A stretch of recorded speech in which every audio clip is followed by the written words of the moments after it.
Former President of the United States, Donald Trump, is yet to heave a sigh of relief from court charges.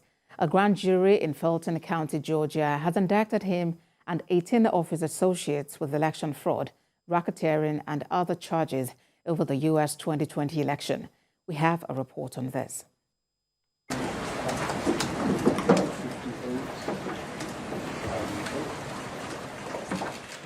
A grand jury in Fulton County, Georgia, has indicted former President of the United States, Donald Trump, and more than a dozen of his associates with election fraud, racketeering, and other charges related to alleged efforts to overturn the 2020 election. Mr. Trump, who is the first former president in U.S. history to face criminal charges, has now been charged in 4 separate cases involving allegations that bookended his presidency.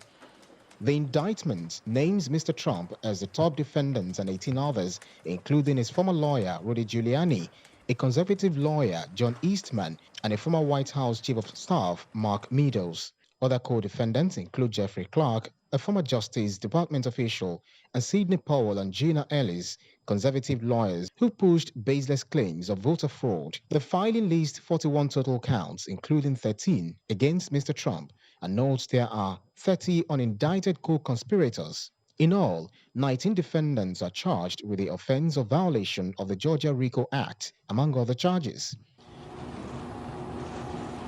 Fulton County District Attorney Fannie Willis held a news conference to discuss the charges. As you examine the indictment, you will see acts that are identified as overt acts and those that are identified as predicate acts, sometimes called acts of racketeering activity.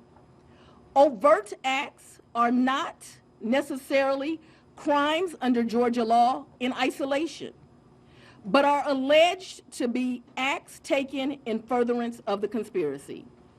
Many occurred in Georgia, and some occurred in other jurisdictions and are included because the grand jury believes they were part of the illegal effort to overturn the results of Georgia's 2020 presidential election. She says the defendants have the deadline of Friday, August the 25th at noon to surrender to authorities.